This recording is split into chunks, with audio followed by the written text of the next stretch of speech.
réaliser ce que Christ a fait pour nous. C'est vrai que nous savons qu'il est mort sur la croix à cause de nos péchés, à cause des ténèbres qui ont atteint nos vies, à cause du mal qui est dans ce monde et qui se manifeste à travers nos vies aussi. Ça, c'est un fait que l'amour de Dieu a été si grand, il nous a tellement aimés, qu'il a donné son Fils unique afin que quiconque croit en lui ne périsse pas, mais qu'il ait la vie éternelle. C'est l'évangile de Jean qui nous rappelle cela. Mais je ne sais pas si vous réalisez ce que cela veut dire. Parce que c'est le démarrage, c'est le point de départ. Ce n'est pas un accomplissement qui se termine là et il n'y a plus de suite.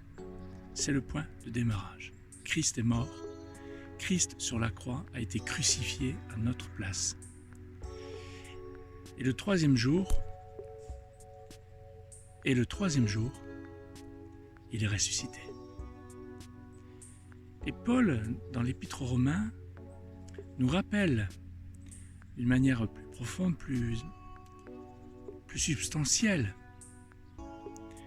Il essaye de nous montrer, à travers ce qu'il écrit, ce que ça signifie, cette œuvre de Dieu, cette œuvre du Christ à la croix et la résurrection qui s'ensuit.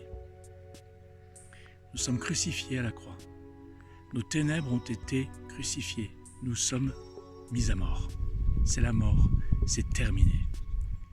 Si nous faisons confiance en ce que Christ a fait pour nous, si nous mettons foi en ce qu'il a fait de tout son être, de tout son cœur, alors il y a une chose qui se passe, et c'est même Jésus-Christ qui l'avait promis avant même de vivre cela à ses disciples, à nous-mêmes donc, si nous sommes ses disciples, qu'il nous donnerait son Esprit Saint. Ça veut dire quoi?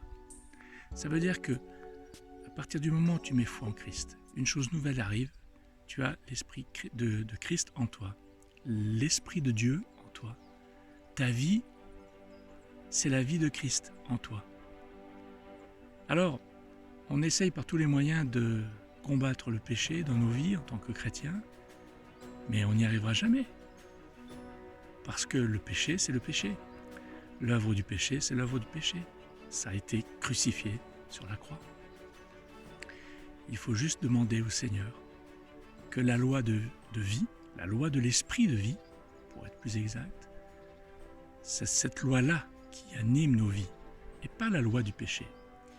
La loi du péché a une force, une très grande force. Et malheureusement,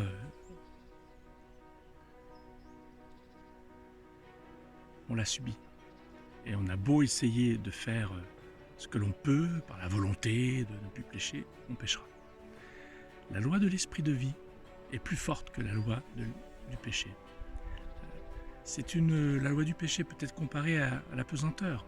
Il a beau essayer de tenir un objet sans que ça tombe, ça marchera un temps, mais à un moment donné, tu le lâches et il tombe.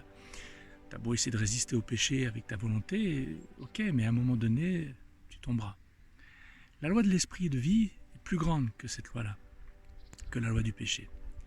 C'est un peu comme si tu mettais de l'hélium dans un ballon, il vole. C'est parce qu'il y a de l'hélium, et l'hélium ne tombera pas, parce que l'hélium a une densité plus faible que l'air. Et de ce fait, l'hélium monte. Donc la loi de la pesanteur n'aura aucun effet sur l'hélium, en tout cas, l'effet de tomber ne se fera pas. La loi de l'Esprit de Dieu a un effet énorme sur nos vies. Il faut lui faire confiance, demander de prendre conscience que c'est une loi. La loi de l'esprit de vie, c'est une loi. Elle est plus importante que la loi du péché, qui elle nous mène à la mort. Voilà, que le Seigneur nous aide à prendre conscience que l'esprit de vie, ce n'est pas que l'esprit de vie, c'est aussi la loi de l'esprit de vie qui nous permettra de vivre la dimension de Dieu